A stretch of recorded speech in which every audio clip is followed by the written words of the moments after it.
네, 뉴스앤이슈 2부 시작하겠습니다. 이달 말 베트남 2차 북미 정상회담에 문재인 대통령과 시진핑 주석까지 합류해서 4개국이 참여하는 종전선언을 하게 될지에 관심이 많았었죠.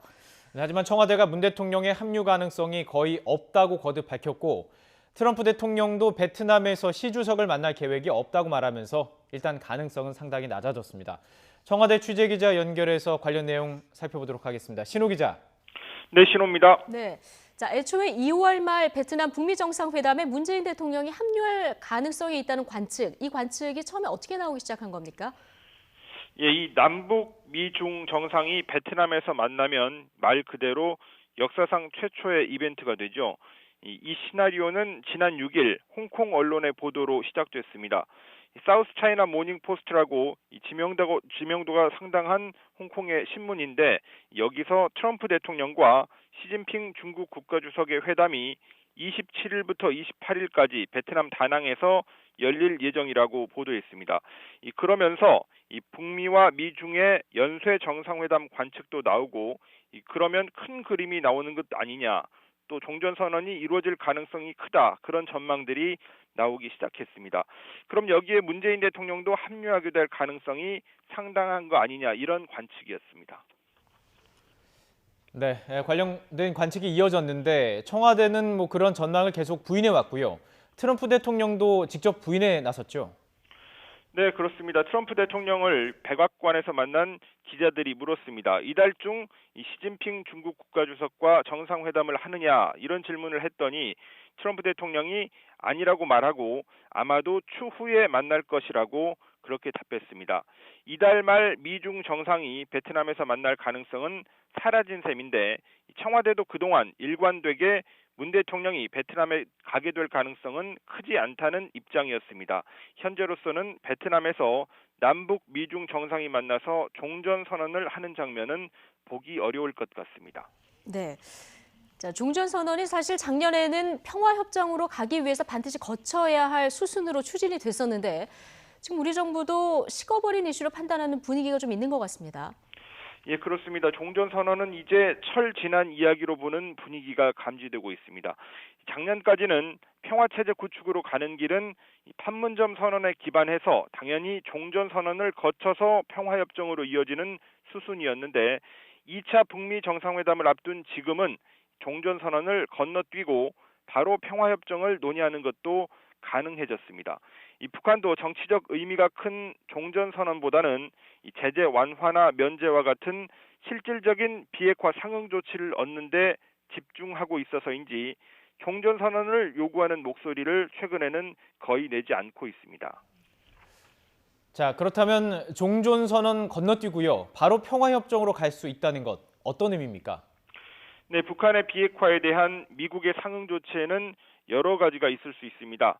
작년에는 종전선언이 가장 합리적인 수순이었지만 북미 양측의 입장 차이 때문에 쉽지 않았습니다.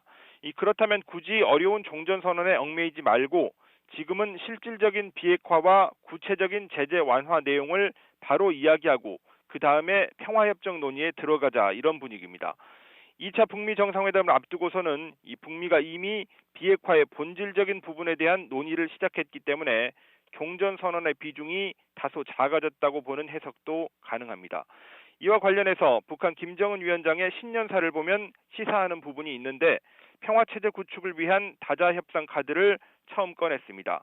이 사흘째 평양에서 진행되고 있는 실무협상에서 이 평화체제 구축을 위한 협의체 구성도 논의되고 있을 것으로 보입니다.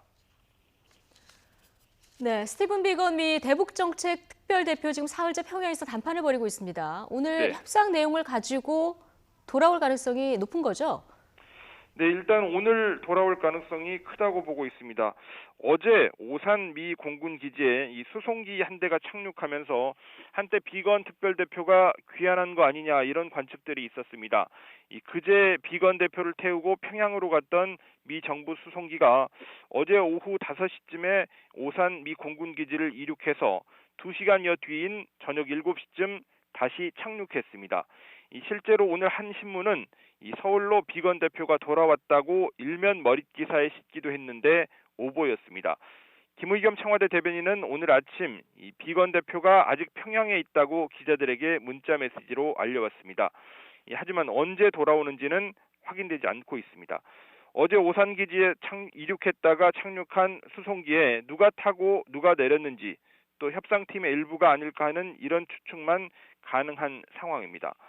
오늘 오후에는 돌아와서 2박 3일 동안의 담판 결과를 외교부나 또는 청와대에 알려주지 않을까 하는 예상도 있는데 이것도 역시 확인되지는 않고 있습니다. 네, 자 여기까지 듣겠습니다. 청와대 출입하는 신호 기자였습니다. 2차 북미 정상회담을 앞두고 미국은 북한의 완전한 비핵화와 밝은 미래라는 목표를 재차 강조했습니다. 북한이 진전된 비핵화 조치를 하면 이에 상응하는 보상을 할 것임을 재확인하면서 2차 정상회담에 대한 기대를 나타내고 있습니다. 워싱턴에서 김희준 특파원의 보도입니다. 미 국무부는 2차 북미 정상회담에서 완전한 비핵화 목표의 진전을 이루겠다는 의지를 재확인했습니다. Final fully verified denuclearization of North Korea, and we are very much focused on that. We've seen a lot of positives. 또 북한의 밝은 미래도 하나의 목표라며 비핵화를 이뤄야 제재를 해제할 것이라고 강조했습니다. 이어 2차 정상회담이 열릴 베트남이 북미 관계의 미래를 상징한다는 점을 부각했습니다.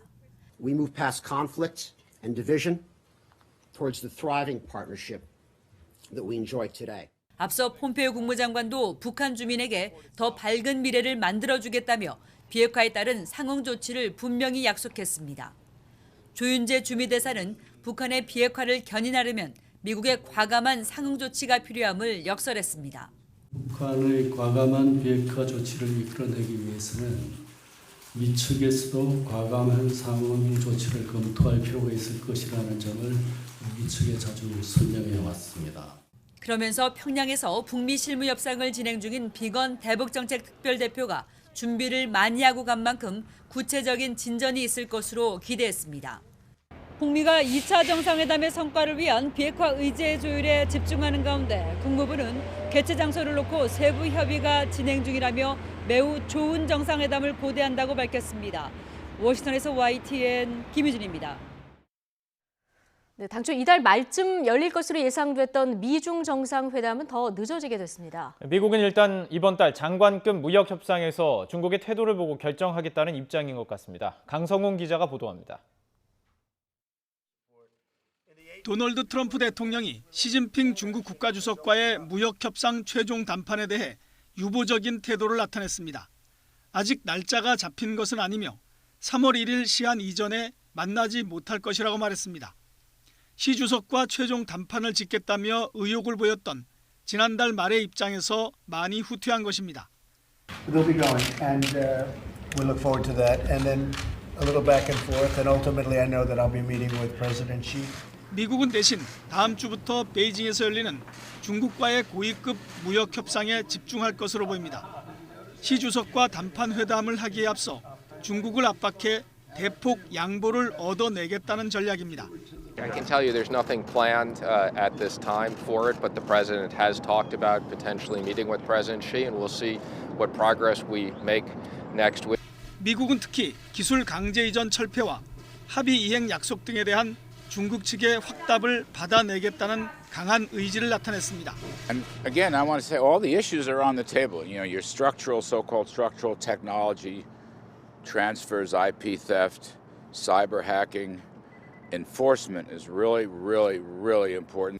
미중 정상의 최종 담판 시점이 늦춰질 공산이 커지면서 이달 말 베트남에서 열리는 북미 정상회담과의 연계 가능성도 낮아지게 됐습니다. YTN 강성웅입니다. 미국 증시에서 주요 지수는 2월 미중 정상회담이 무산된 데 따라서 하락세로 마감했습니다. 현지 시각 7일 뉴욕 증권거래소에서 다우존스 30 산업평균지수는 전날보다 220.77포인트, 0.87% 내린 25,169.53의 거래를 마쳤습니다. 스탠더드앤푸어스 500지수도 2,706.05로 마감돼서 전장보다 25.56포인트, 0.94% 떨어졌고 나스닥 지수도 86.93포인트, 1.18% 하락한 7,288.35의 장을 마감했습니다. 이달 말로 예상됐던 미중 정상회담이 무산됐다는 소식이 전해지면서 마감 기한 전에 무역 협상이 타결될 가능성이 희박해진 것의 악재로 작용했습니다. 네, 이른바 유우성 간첩 조작 사건 당시 국정원의 각종 증거 조작에 대해서 검찰이 방관하고 검사가 미진한 수사로 일관했다는 조사 결과가 나왔습니다. 검찰 과거사위원회는 문무일 검찰총장이 피해자인 유 씨 남매에게 진정성 있는 사과를 해야 한다고 권고했는데요. 취재기자 연결해보겠습니다. 강희경 기자. 네, 서울중앙지방검찰청입니다. 네, 검찰 과거사위에서 발표한 조사 내용부터 좀 전해주시죠. 네, 유우성 씨 간첩 조작 사건과 관련해 당시 검찰이 미진한 수사로 일관했다는 검찰 과거사위원회 조사 결과가 나왔습니다. 국정원이 증거와 진술을 은폐하려고 시도하는데도 당시 수사와 공판을 맡았던 검사가 이를 줄곧 방관했다는 건데요. 과거사위는 검찰이 이렇듯 국정원의 인권 침해와 증거 조작을 방치해 국정원에 오히려 증거를 조작할 기회를 줬다고 지적했습니다. 이 사건은 앞서 유우성 씨가 서울시 공무원으로 일하던 2004년 간첩 활동 혐의로 기소된 사실이 언론에 대대적으로 보도되며 불거졌습니다. 하지만 사실상 유일한 직접 증거였던 여동생 유가려 씨 수사 과정에서 국정원의 협박과 가혹행위가 있었고 출입경 기록과 영사 확인서 등 국정원이 제출한 증거가 조작 은폐됐다는 사실까지 하나둘 드러나면서 대법원에서 무죄가 확정됐습니다. 이에 대해 과거사위는 조작 증거에 대해 검사가 증거 능력의 측면만 검토하고 자료의 출처나 신빙성, 영사 확인 정의에 대해서는 제대로 확인하지 않았다고 지적했습니다. 더 나아가 검사가 국정원 측의 증거가 허위임을 알면서도 묵인하고 재판부에 제출했을 가능성 또한 배제할 수 없다고 덧붙였습니다. 또 유 씨에게 유리한 휴대전화 통화 내역 등이 누락됐다가 뒤늦게 증거로 제출되는 등 국정원의 의도적 은폐 행위가 있었던 것으로 보이는데도 검사가 이를 방관했다고 밝혔습니다. 이와 함께 여동생 유가려 씨의 변호인 접견을 막은 것에 대해서도 당시 검사가 국정원의 위법 행위에 협력한 것으로 보인다고 덧붙였습니다. 유가려 씨를 피의자로 입건할 수 있었는데도 검사가 참고인인 것처럼 꾸며 변호인 접견 차단에 적극 협력했다는 겁니다. 또 법무부가 유우성 씨 간첩 혐의를 최초 제보하고 법정 증언한 탈북자들에게 국가보안 유공자 상금을 주기도 했는데 이런 진술의 신빙성이 있는지 검찰이 제대로 검증하지 않았다는 점도 문제를 제기했습니다. 과거사위는 검찰권이 잘못 행사돼 유우성 씨 등이 억울하게 간첩 누명을 쓰고 오랫동안 고통을 겪은 만큼 문무일 검찰총장이 진정성 있는 사과를 해야 한다고 권고했습니다. 네, 과거사위 조사 결과에 대해서 유우성 씨 측에서 입장을 또 밝혔죠. 네, 유 씨 변호를 맡았던 변호인단은 과거사위가 당시 불법에 관여하는 등 직접적으로 책임이 있었던 검사들을 제대로 조사하지 못한 한계를 보였다고 비판했습니다. 특히 실무조사를 맡은 대검 진상조사단 조사 과정에서 검사들이 비협조적 태도를 보인 점을 지적했는데요. 진상조사단의 강제수사권이 없어 직접 조사 등 어려움이 예견된 상황이었는데도 대비책이 마련되지 못했다고 아쉬움을 드러냈습니다. 검찰총장 사과도 지나치게 가벼운 권고라고 지적했습니다. 검찰총장 사과만으로는 잘못을 바로잡을 수 없다며 이번 조사 결과로 당시 검사들의 불법 행위가 명백히 드러난 만큼 형사고발을 통한 정식 수사와 처벌이 반드시 이뤄져야 한다고 밝혔습니다. 지금까지 서울중앙지검에서 YTN 강희경입니다.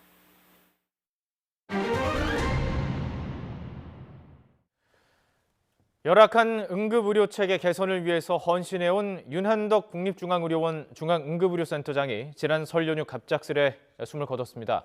평소 집에 들어가는 날이 거의 없을 정도로 열정적으로 일을 해오다 건강을 해친 것으로 보여서 안타까움을 더하고 있습니다. 취재기자 연결해서 자세한 내용 알아보도록 하겠습니다. 김태민 기자. 네, 사회부입니다. 자, 설 연휴에 일어난 더 안타까운 사고였습니다. 이게 어떻게 된 일입니까? 네, 윤한덕 센터장이 숨진 채 발견된 날은 설날을 하루 앞둔 지난 4일이었습니다. 설을 맞아 함께 고향에 내려가기로 약속했던 윤 센터장이 연락이 없자 가족들이 병원을 직접 찾아갔는데 집무실에서 숨져 있는 윤 센터장을 발견한 겁니다. 당시 상황 들어보겠습니다. 설에 고향에 같이 내려가자까지는 이야기를 하셨고 4일날 당장 내려가야 되는데 안 오시니까 배우자분께서 직접 오셨던 거죠. 가족들은 연휴에도 어김없이 병원에 나와 근무하던 윤 센터장이 지난 2일부터 연락이 닿지 않았다고 말했습니다. 사망 원인은 관상동맥 경화에 의한 급성 심장사, 그러니까 과도한 업무 때문에 과로사한 것으로 추정됩니다. 사건 경위만 들어도 얼마나 극심한 상황에서 일을 했는지 알 것 같습니다. 윤한덕 센터장은 어떤 인물이었습니까? 네, 윤 센터장은 우리나라 응급의료 체계를 새로 구축했다 해도 과언이 아닐 정도로 핵심적인 역할을 한 인물입니다. 윤 센터장은 지난 2002년 국립중앙의료원 응급의료센터가 생길 당시부터 팀장으로 근무를 시작했습니다. 10년 뒤인 2012년부터는 중앙응급의료센터장으로 재직하며 우리나라 응급의료 체계의 문제점을 느끼고 개선에 힘써왔습니다. 대표적인 업적으로는 대규모 사상자가 발생했을 때 신속하게 초기에 대응할 수 있는 재난응급의료 상황실과 지역별 권역외상센터를 설치하고 운영한 일이 꼽힙니다. 또 400여 개 응급의료기관을 대상으로 진료정보를 수집하는 응급진료정보망을 구축하기도 했습니다. 이와 함께 전문 의료진이 탑승해 중증 응급 환자를 이송하는 응급의료 전용 헬기를 처음 도입하기도 했습니다. 이처럼 응급의료 체계 개선을 위해 선도적인 역할을 해왔고 이 과정에서 큰 책임감을 느껴왔다는 게 주위의 증언입니다. 한번 들어보겠습니다. 이제 우리나라 전체 응급의료 체계를 모니터링하고 이런 작업을 해왔습니다. 굉장히 꼼꼼하고 좀 완벽주의적인 성격이 아주 강했기 때문에 그러니까 모든 거를 다 본인이 책임지고 챙기고 확인하고 이랬었습니다. 이처럼 윤 센터장은 일주일에 닷새는 집무실 간이 침대에서 잠을 청할 정도로 경무에 시달려온 것으로 전해졌습니다. 이런 업무 환경 때문에 주변에선 쉬는 날에도 연락이 닿지 않거나 밤 늦게까지 집무실에 불이 켜 있는 걸 이상하게 여기지 못했던 건데요. 좀 더 빨리 윤 센터장을 발견하지 못했던 이유 가운데 하나로 꼽혀 안타까움을 더하고 있습니다. 사회 각계의 추모와 조문의 발길도 이어지고 있죠. 네, 그렇습니다. 어제 오전부터 마련된 빈소에는 동료들의 발길이 이어지고 있습니다. 윤 센터장과 조금이라도 함께 일했던 조문객들은 입을 모아 고인의 꼼꼼함과 책임감을 말했습니다. 그만 쉬고 집에 가라고 해도 말을 듣지 않을 정도로 일을 해왔다는 건데요. 스스로 험난한 길을 택해 의료 환경 개선에 헌신했던 고인의 뜻을 기렸습니다. 함께 들어보겠습니다. 평소에 자기 일에 대한 신념이 강한 분이셨기 때문에 정말 안타깝고 누구보다 응급의료에 대한 애정이나 응급실에 오는 환자들에 대한 애정이 크셨던 분입니다. 이제라도 편히 쉬셨으면 좋겠습니다. 문재인 대통령도 SNS를 통해 고인이 설 연휴에도 가족보다 국민의 생명과 안전을 먼저 생각했다며 추모의 글을 남겼습니다. 윤 센터장의 장례는 국립의료원장으로 치러지며 모레 오전 9시 발인에 맞춰 연결식이 엄수될 예정입니다. 지금까지 사회부에서 전해드렸습니다. 아파트 분양을 시작한 지 3개월에서 6개월 사이에 평균 분양률, 즉 초기 분양률이 지역에 따라서 극명한 대비를 이룬 것으로 나타났습니다. 주택도시보증공사 자료를 보면 지난해 4분기 서울과 인천의 아파트 평균 초기 분양률이 100%를 달성했습니다. 경기 지역은 95%, 수도권 전체 평균도 96.4%에 달했고 5대 광역시도 평균 97%로 집계됐습니다. 반면 광역시와 세종을 제외한 기타 지방의 초기 분양률은 61%로 크게 떨어졌습니다. 기획재정부는 원활한 재정 집행 지원을 위해서 이번 달에 6조 원 규모의 재정증권을 발행한다고 밝혔습니다. 재정증권은 국고금 출납 과정의 일시적인 부족 자금을 채우기 위해 발행하는 단기 유가증권으로 이번 발행으로 마련되는 재원은 일자리 예산의 원활한 집행을 지원하는 데 사용될 예정입니다. 정부는 일시적인 자금 부족을 해결하기 위해서 재정증권을 발행하거나 한국은행으로부터 돈을 빌릴 수 있습니다. 국민연금이 한진칼에 대해 경영참여 주주권을 행사하기로 한 데 이어서 남양유업에 대해 정관 변경 주주 제한을 하기로 했습니다. 이익을 내고도 주주 배당에 인색한 기업을 대상으로 배당을 확대하도록 주주권을 행사한다는 방침입니다. 한영규 기자가 보도합니다. 국민연금이 배당 성향이 낮아 이른바 짠물 배당을 하는 기업에 대해 주주권을 행사하기로 했습니다. 국민연금 수탁자 책임위원회는 남양유업에 대해 기존 이사회와 별도로 배당 정책 수립과 공시와 관련한 위원회를 설치하도록 정관을 변경하라는 주주 제안을 하기로 했습니다. 국민연금은 남양유업을 기업과의 대화 대상 기업, 비공개 중점 관리 기업, 공개 중점 관리 기업으로 선정해 수년째 배당 확대를 요구해 왔습니다. 이 같은 노력에도 불구하고 배당 정책이 개선되지 않아 정관 변경 주주 제안을 하기로 한 것입니다. 남양유업은 지난해까지 3년 연속 주당 배당금을 1,000원으로 유지했고 배당금 총액이 3년 동안 8억 5천여만 원에 불과했습니다. 국민연금은 배당 성향이 낮은 기업과 환경, 사회 책임, 기업 지배구조, 하위 등급 기업, 횡령, 배임 등 법령을 위반한 기업을 대상으로 주주권을 행사한다는 방침입니다.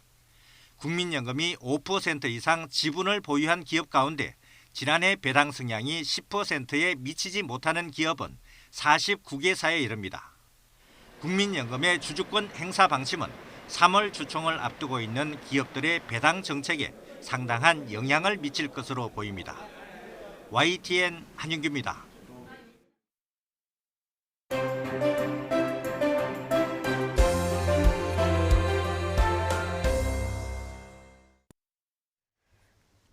대통령을 지켜달라 서울구치소에 수감 중인 김경수 경남지사가 더불어민주당 몇몇 의원들에게 전한 말이라고 합니다.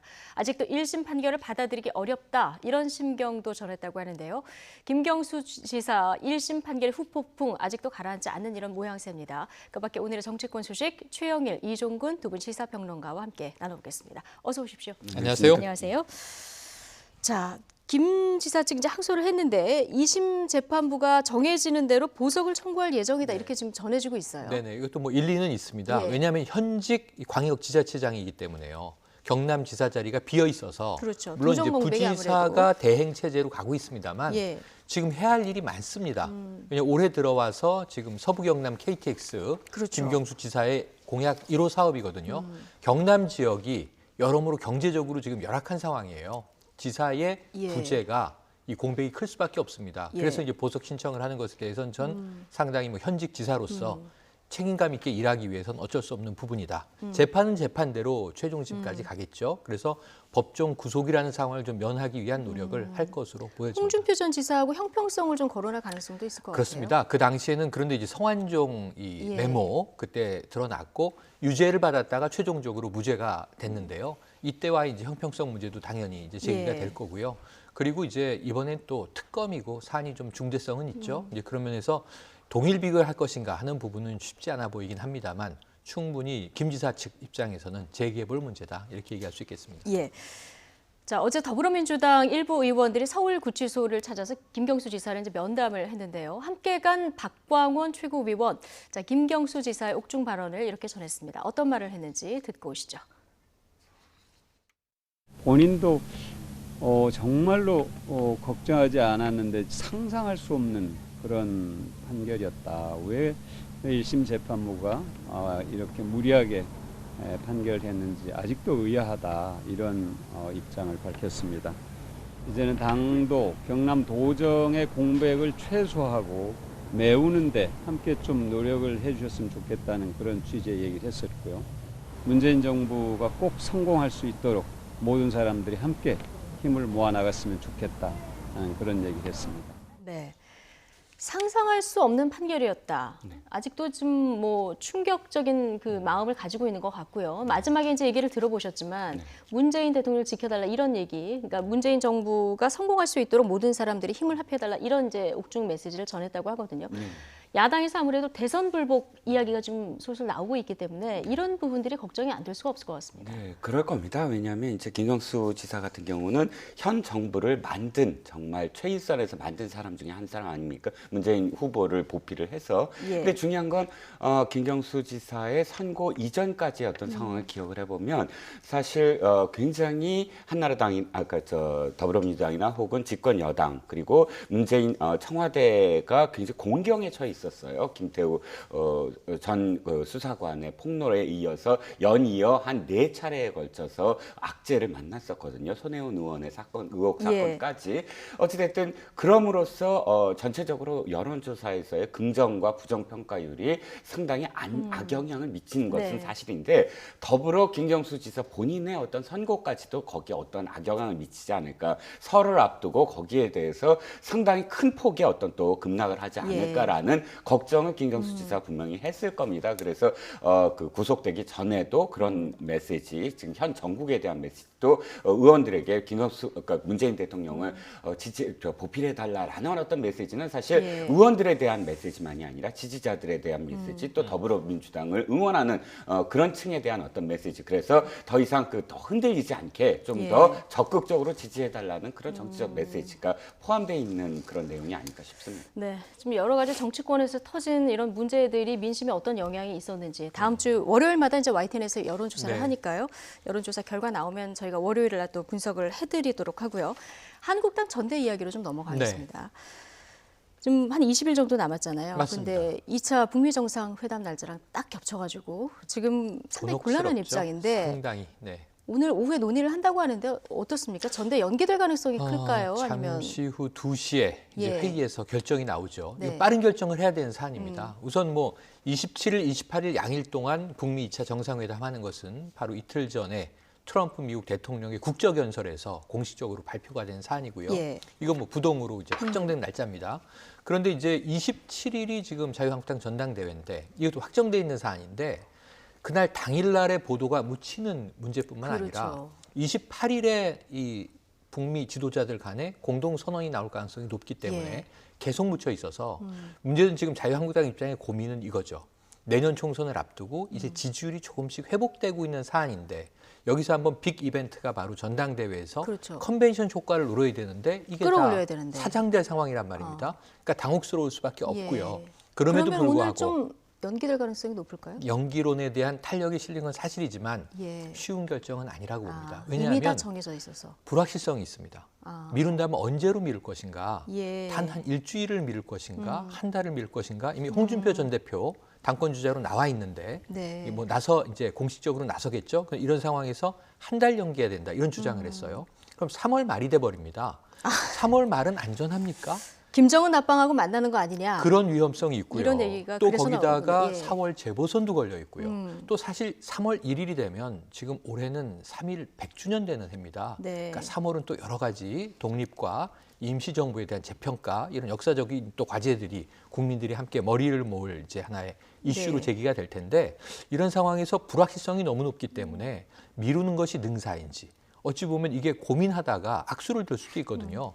그래서 제가 보기에는 연기론이 상당히 탄력받은 건 사실이지만 지금 날짜를 옮길 정도의 힘을 발휘할지는 미지수고요. 네. 어찌면 제가 보기에는 그냥 밀고 갈 가능성이 조금은 더 높지 않은가 이렇게 관측을 해봅니다. 이종근 평론가님은 어떻게 보십니까? 네, 그러니까 물리적으로 불가능한 이유가 세 가지가 있더라고요. 예. 그러니까 비대위에서 비대위원들이 이제 이야기하는 걱정이 세 가지가 첫 번째는 장소 문제입니다. 실질적으로 장소가 지금 전당대회를 할 정도의 규모가 우리나라 지금 수도권에서 킨텍스하고 코엑스하고 잠실체육관 정도예요. 대개는 민주당이나 자유한국당이나 다 그 세 군데 중에 한 군데에서 하거든요. 그런데 지금 일단 2월 27일 이후에 한 달간의 일정 속에서 세 곳 다 사실은 장소를 빼낼 수가 없는 이미 다 예약이 돼 있기 때문에. 네네, 일정은 이미 다 예. 짜여져 있는 그 장소에 대한 문제. 그래서 왜 그 일부 후보들은 아니 바깥에서 할 수도 되지 않느냐, 야외에서 하자라는 얘기가 왜 나오냐면 그 실내 장소를 구하기 어렵다라는 일단 현실적인 측면이 있거든요.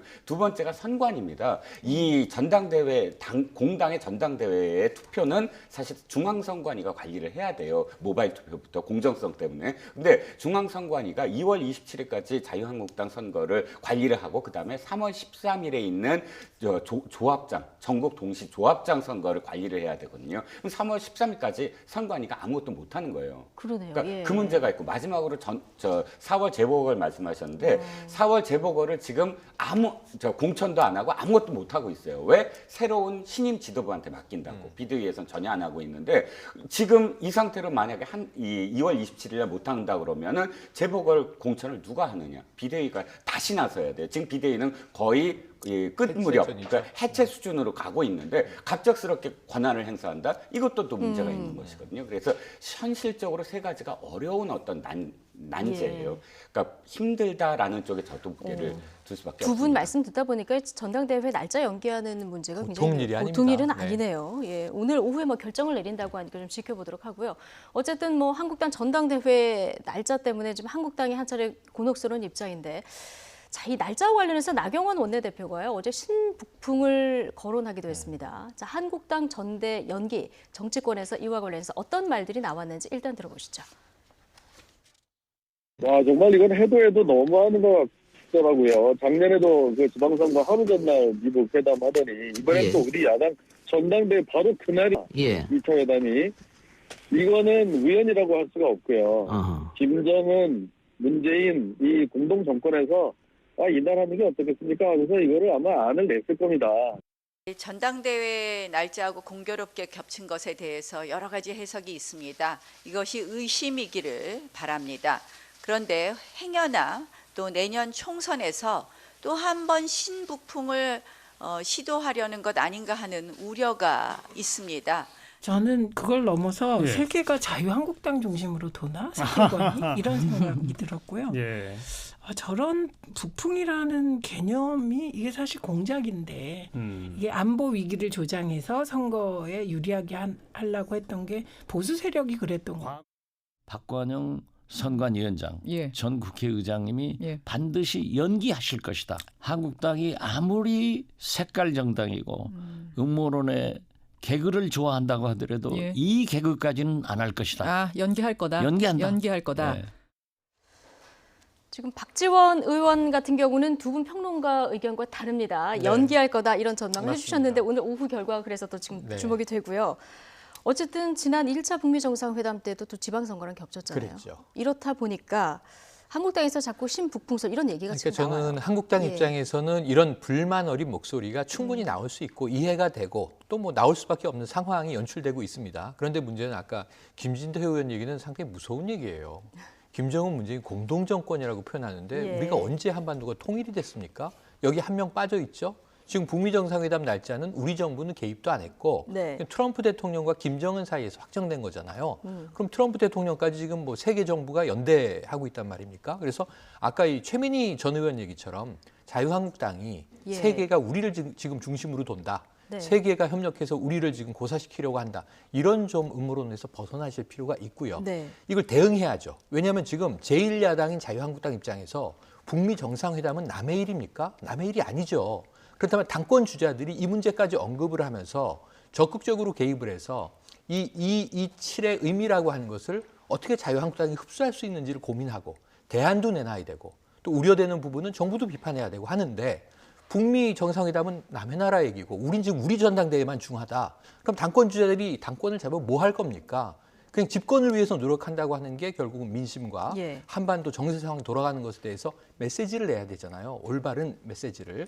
이런 부분들은 지금 도외시하고 우리를 회방한다고만 생각을 하면 그럼 그들이 생각하는 정치는 뭔지 저는 거꾸로 묻고 싶은 대목이고요. 이 부분에 대해서는 좀 적극적으로 또 긍정적으로 대응을 하시는데 아까 신북풍 나경원 원내대표가 이야기한 이건 굉장히 잘못된 발상이다. 과거의 북풍은요. 주로 보수 여당이 선거에서 유리함을 끌어오기 위해서 시도했던 거예요. 북한에 돈을 주면서까지 도발을 해달라고 얘기했던 겁니다. 최근에 공작이란 영화에도 이 소재가 들어가 있습니다. 그런데 이것을 신북풍이라면 새로운 북풍이란 얘기인데 과거에는 냉풍을 조장하려고 했던 게 정치 공작이라면 지금 벌어지고 있는 건 한반도의 훈풍이거든요. 그럼 지금은 전 역북풍이지 이게 왜 신북풍이냐 이런 말씀을 드리고 싶고요. 잘못된 이 어떤 그 프레임을 정치에 도입하려고 하는데 정치적인 정쟁 수준에선 이해가 되지만 한반도 평화는 역사적인 과제인데 여야를 떠나서 이러시면 안 되는 것 아닌가 하는 생각을 해봅니다. 어쨌든 북미 정상회담 날짜를 한국당 전당대회 날짜와 일부러 맞춰서 잡았다. 자, 이런 의혹이 이제 나오니까 조금 전에 들어보셨지만 박지원 전 의원이 개그다, 과대망상이다 이런 얘기까지 썼는데 한국당 입장에서 보면 어떻습니까? 이 신북풍론을 제기할 만합니까? 입장을 고려할 때 할만하다라고 평론가님이 말씀하신 거에 전 동의를 합니다. 왜냐하면 계속 겹쳐왔거든요. 겹쳐왔는 어떤 상황 속에서 사실은 이전에 겹쳐왔던 것은 크게 영향을 미치지 않았지만 지금은 안타까운 게 한국당이 탄핵 정국을 거쳐서 지금까지 한 번이라도 이렇게 관심을 받은 적이 없어요. 그런데 정당이 관심을 갖는 건 그 정당이 어떤 뭐 색깔 때문에 아니면 뭐 캐치프레이즈 때문에 아니면 당 건물 때문에 그 모든 것 때문에 아니라 인물 때문이거든요. 어떤 사람이 뭐 이 정당을 이끌어갈 것이냐, 즉 인물론 때문에 그 정당에 관심이 가느냐 안 가느냐의 문제. 지금까지 한국당에 관심을 갖지 않았다면 사실은 지금 한국당을 이끌어가는 사람들에 대한 희망이 없었던 건데 지금 지금 어쨌든 지지율이 조금씩 오르고 관심을 이렇게 두는 이유는 새로운 어떤 사람들이 당을 이끌어 갈 수도 있겠구나라는 그런 기대가 이제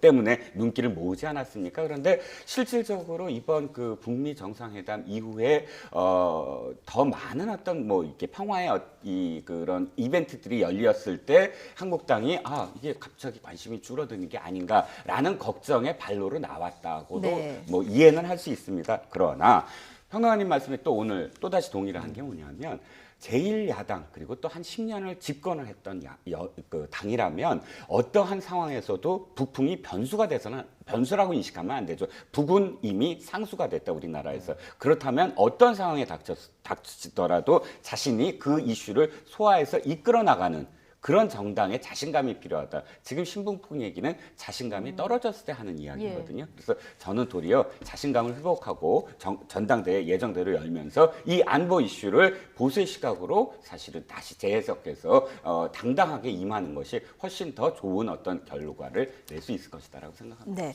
자, 한국당은 이 전대 날짜하고 더불어서 또 다른 화두가 하나 있습니다. 지금 바로 박근혜 전 대통령의 탄핵에 대한 전대 주자들의 입장인데요. 탄핵된 지 지금 상당한 시간이 흘렀습니다만 전당대회 당권 놓고 다시 박근혜 공방전에 지금 빠져들고 있는 이런 모습입니다. 유력 당권 주자들 박 전 대통령의 사면에 대해서 어떤 생각을 가지고 있는지 들어보시겠습니다.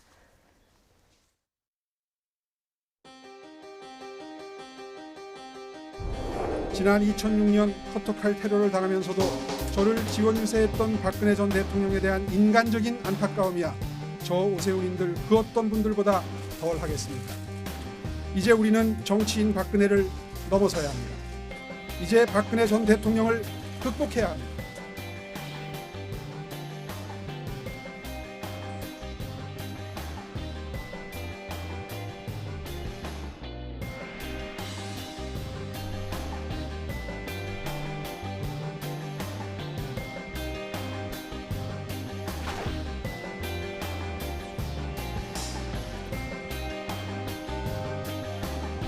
사면이라는 것은 국민들의 뜻이 모여지는 것입니다.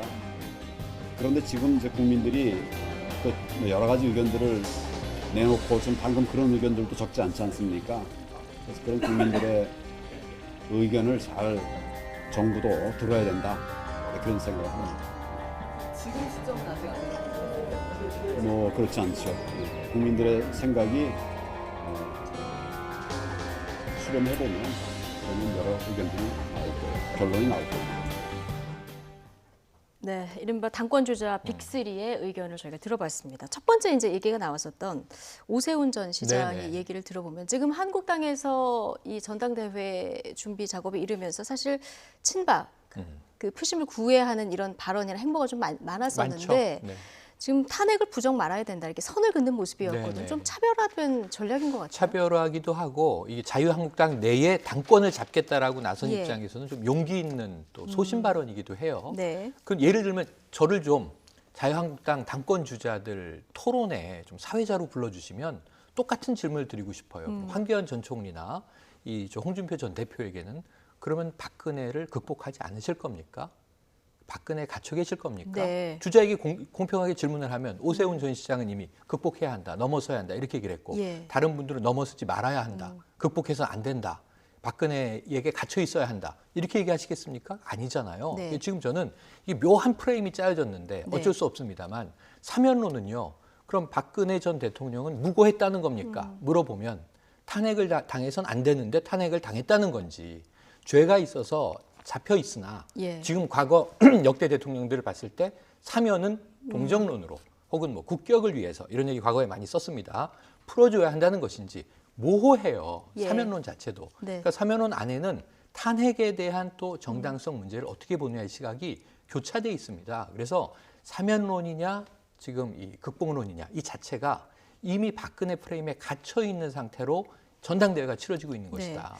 저는 오세훈 전 시장의 이야기는 전제로 하고 나머지 당권 주자들은 어떻게 극복할 것이냐 이 방안을 토론해야 된다고 예. 생각이 되는데 그럼 나머지 분들 얘기 안 하시는 분들은 극복하지 말자라는 프레임은 국민들에게 다 할 수 있을까요? 하는 질문을 역으로 던지고 싶네요. 네, 일단 최영일 평론가님 평소 발언으로 봐서 사회자로 안 부를 것 같다는 네, 그럴 것 한 같습니다. 표를 네. 던지겠습니다. 그래서 얘기한 걸지도 모르죠. 예, 이 오세훈 전 시장의 그런데 이런 발언들이요. 표 확장성 면에서는 뭐 도움이 될 수 있겠지만 내부 표를 잡을 수 있을 것이냐. 여긴 또 의문입니다. 이 전략은 어떻게 보십니까?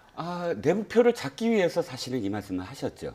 그런 그러니까 겁니까? 예. 이렇게 보셔야 될 것 같아요. 70%가 당원표 아닙니까? 그럼 당원들을 이렇게 분류를 해야 되는데 당원들을 분류했을 때 영남 그러니까 TK와 PK를 합친 표가 45% 정도 됩니다. 수도권이 35% 정도 되고요. 충청이 10%, 나머지가 10% 내외입니다. 그러면 일단 가정을 PK와 TK가 박근혜 전 대통령에 좀 더 우호적이거나 동정적인 어떤 표라고 가정했을 때 45%를 내가 안 받더라도 수도권과 충청권과 나머지 기타 지역을 다 합치면 45%를 넘길 수 있다. 그러니까 자신을 어디에 포지셔닝 하느냐에 따라서 그 표의 성격이 달라지지 않습니까? 지금 오세훈 전 시장은 나는 그러면 완전히 박근혜 대통령을 옹호하지 아니한 모든 표를 다 흡수해버리겠다라고 자신을 위치시키는 것이거든요. 그런 어떤 전략하에서 지금 완전히 자신을 반박 내지는 탄핵, 반대 쪽으로 이제 포지셔닝을 한 셈이 됐죠. 예. 지금 그 사면론과 관련해서 가장 적극적인 얘기를 하는 당권 주자는 홍준표 전 대표인 것 같습니다. 전국을 돌면서 저하운동을 하겠다 이런 얘기를 했거든요. 여기에 대해서 좀 반론들이 있긴 하지만 과거의 입장과는 좀 바뀌었다. 일관적이지 않은 모습이다. 왜냐하면 오히려 이 대표를 맡고 있던 시절에 박근혜 전 대통령을 극복해야 한다라고 주장했던 분이 홍준표 전 대표예요. 이건 대선 주자로 나서서 전국을 돌면서 이 얘기를 했어요. 박근혜 갇혀 있어서 안 된다. 우리 자유한국당이 새로운 방향으로 가야 한다. 보수를 재결집하고 재구성해야 한다. 이런 얘기를 하셨는데 대권에 실패하고 그다음에 이제 당권에서도 지금 밀려나자 지금 제야에서 유튜브를 하시다가 다시 나오겠다는 거잖아요. 결국은 또 다시 박근혜, 도로 박근혜로 가셨어요. 그런데 이게 아까 말씀드렸지만 탄핵에 반대하는 반론 입장이 아니에요. 탄핵은 그때 국민들의 이 여망이 그랬기 때문에 흘러간 것이고 지금 또 국민들의 흐름은 사면을 요구하고 있다라고 해석을 합니다. 그리고 이제 박 전 대통령은 풀어줘야 한다. 그러면서 아까 말씀하신 게 전두환, 노태우도 이렇게 오랫동안 구금하지는 않았다. 이런 이야기를 이제 예시를 하시는데 그때는 정말 이 치열한 독재 반독재의 싸움에서 이 DJ가 고 김대중 대통령이 정권을 잡고 어떤 화해 차원에서 이룬 사면이에요. 근데 지금은 그때 상황하고는 또 국민적인 어떤 상식과 민주주의의 제도적 기준이 훨씬 높아져 있습니다. 그리고 지금 사법 체계가 붕괴된 것에 대해서 국민들이 우려하고 있는 상황에서 여기서 또 그동안 무슨 얘기를 해왔는지를 생각해 보시면 대통령의 사면권은 엄격히 제한되어야 한다. 이렇게 다 얘기해 오시던 정치인들이에요. 여기서 갑자기 사면이 툭 튀어나온 것은 좀 뜬금이 없는데 누가 봐도 친박계의 이 지지층의 마음을 좀 흡수하고자 하는 정치 전략이면 이해가 되나 공감받기는 어렵다. 왜냐하면 정치인의 행보는 일관적이어야 하니까요. 상대적으로 조금 여론 흐름상 우위를 보이고 있는 황교안 전 총리가 가장 신중한 입장인 것 같습니다. 사면이라는 것은 국민의 뜻이 모아져야 하는 것이다. 좀 애매한 답변입니다. 일단 평론님 말씀을 약간 저 팩트를 체크해야 될 게 전두환 노태우의 사면은 김대중 대통령이 후보 시절에 사면을 건의를 했고요. 이인재 후보도 건의를 했고 그것을 받아서 김영삼 대통령이 마지막에 사면을 했다는 것. DJ가 정권을 잡고 한 것은 아니고요. 그다음에 전두환 노태우 대통령보다 박근혜 대통령이 더 많이 구금돼 있다는 것도 약간 좀 오류가 있어요. 보니까 95년도에 12월 2일 날 골목 성명한 이후에 그 다음 날 체포가 되고 97년도 12월 28일 날 사면이 되거든요. 2년 한 20일 정도인데 지금 박근혜 대통령의 구금은 3월 31일 날 구금이 돼서 아직 2년이 채 안 된 어떤 상황이라 그렇게 바로 좀 잡아야 될 것 같고요. 자, 말씀하신 부분 지금 두 후보의 어떤 포지셔닝은 이거죠. 홍준표 전 대표의 포지셔닝은 이거예요. 지금 이 석방운동을 하겠다라고 이야기하면서 후보 단일화를 이야기해요. 그러니까 후보 단일화, 오세훈 후보하고. 근데 오세훈 후보는 지금 후보라고 표현하면 안 되겠지만 어쨌든 오세훈 전 시장은 그 생각 없다라고 얘기하는데도 또다시 오늘 후보 단일화 얘기를 하거든요. 자, 그럼 후보 단일화는 뭐죠? 오세훈 오세훈 전 시장은 확실하게 비박으로 지금 포지셔닝을 했잖아요. 그럼 후보 단일화 한다는 건 비박표를 자기가 흡수하겠다는 거예요. 자기가 비박포를 흡수하면서 이쪽에 석방운동을 하겠다는 건 무슨 얘기냐면 황교안 총리가 가져가는 그 표를 갈라치겠다. 황교안 총리는 어쨌든 TK와 PK 표를 기반으로 하지 않겠습니까? 지금 기본적으로. 그러면 내가 석방운동을 한다고 이야기함으로써 그 표의 일부를 흡수하고 비박계와 단일화하면 내가 이길 것이다라는 표 계산이 있는 것이고요. 자, 이제 황교안 총리 말씀을 드리면 황교안 총리는 지금 자신이 어디에 매몰됐다가는 그 표에 갇혀버린다라고 생각할 수밖에 없어요. 어차피 자신은 지금 탄핵 당시에 총리다라는 일단 그 프레임을 안고 지금 입당을 해서 시작을 했거든요. 시작을 했을 때 내가 친박표다. 나는 친박이 지지 기반이다라고 스스로 얘기하면 어떻게 되냐면 확장성은 전혀 없어지거든요. 지금은 황교안 전 총리가 포지션이 뭐냐면 양쪽 다 흡수할 수 있다. 가장 이야기할 수 있는 게 국민들이 열망이 있다면 그 열망을 따르겠다 정도로 거리를 둬야만 양쪽에 뺏기지 않고 자신을 기반으로 해서 다시 확장성을 바라볼 수가 있거든요. 현재까지 황교안 총리는 어찌됐든 그런 포지셔닝인데 이것이 계속될 수는 없을 거예요. 지금 이건 뭐냐면 방어하겠다는 얘기거든요. 자기가 좀 선두에 있다고 스스로 생각을 해서 쫓아오는 후보들을 방어하겠다는 입장인데 실질적으로 홍준표 전 대표의 어떤 공격성은 그 어떤 정치인보다 뛰어나거든요. 공격적으로 어떤 TV 토론이나 이런 것을 했을 때 거기에 대해서 이렇게 지금처럼 애매모호한 방어로는 힘들다. 언젠가는 제대로 자신의 어떤 생각을 논리적으로 명확하게 표현해야 된다. 명확하게 입장을 표명할 필요가 있다. 보수 표심은 황교안 총리의 이런 행보를 좀 어떻게 보고 있을지 이 부분도 굉장히 궁금한데 박근혜 전 대통령의 복심이죠. 유영하 변호사가 한 언론 인터뷰에서 이런 얘기들을 했습니다. 차현주 앵커가 정리를 해드립니다. 황교안 전 총리가 친박이냐 아니냐 이건 국민께서 판단하실 수 있다. 박 전 대통령을 유일하게 접견해왔던 유영하 변호사가 황 전 총리를 향해서 이렇게 의미심장한 말을 남겼습니다. 박근혜 전 대통령의 수임 번호는 503이죠. 전직 대통령의 수임 번호라서 관심이 컸고 기사도 많이 나왔습니다. 그런데 황 전 총리가 수임 번호를 몰랐다고 하는 것에 모든 게 함축돼 있다고 한 언론과의 인터뷰에서 이렇게 이야기를 한 겁니다. 황 전 총리는 지난달 29일 한 매체와의 인터뷰에서 사무실 호수가 박 전 대통령의 수임 번호와 같다라는 질문에 박 전 대통령 수임 번호까지는 몰랐다라고 답을 했었죠. 당시 국정농단 책임론과 선긋기를 하려는 게 아니냐는 비판도 나왔습니다. 또 유 변호사는 황 전 총리가 권한대행 시절 박 전 대통령을 잘 챙기지 않았다는 것을 시사하는 발언도 했는데요. 박 전 대통령이 수감 직후부터 허리가 안 좋으니까 책상과 의자를 넣어줬으면 좋겠다라고 몇 번에 걸쳐 요청을 했지만 반입이 안 됐다면서 오히려 문재인 정부가 들어선 뒤인 2017년 7월에 책상과 의자가 들어왔다고 주장했습니다. 이에 대해 황 전 총리는 박 전 대통령에게 모든 걸 다 도와주려고 했었는데 구체적인 건 몰랐다라고 해명을 했었죠. 유영하 변호사는 또 황교안 전 총리가 과거에 수차례 접견을 요청했지만 박 전 대통령이 거절했다라고 말했고 자유한국당 전당대회에 대해서는 별다른 언급이 없었다고 전했습니다. 네. 수인 번호를 모른다는 것이 모든 것을 함축하고 있는 것이다. 지금 뭐 국민이 판단할 것이다. 맞습니다. 유영하 변호사 어떻게 보면 좀 작심하고 얘기를 한 것 같은데요. 작심 발언입니다. 애둘러서 표현을 했어요. 예를 들면 친박인지 친박이 아닌지 그걸 결정 내려준 건 아닙니다. 국민들이 판단할 수 있다 충분히. 그러면서 수인 번호 이야기를 하면서 수인 번호조차 모르고 있었다는 것이 모든 상황을 함축해 준다. 그럼 뭐냐면 친박 아니라는 얘기를 애둘러 한 거죠. 제 해석은 그렇습니다.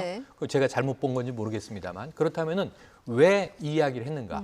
이게 오래전 이야기를 유영하 변호사가 방송에 나와서 이야기거리를 만든 거라면 저건 유 변호사의 해석이다 이렇게 생각할 수 있지만 유 변호사가 박 전 대통령을 마지막으로 접견한 게 지난 1일이라는 겁니다. 일주일 전입니다. 방송 나가다는 얘기도 했다는 겁니다. 어찌 보면 지시보고 관계예요.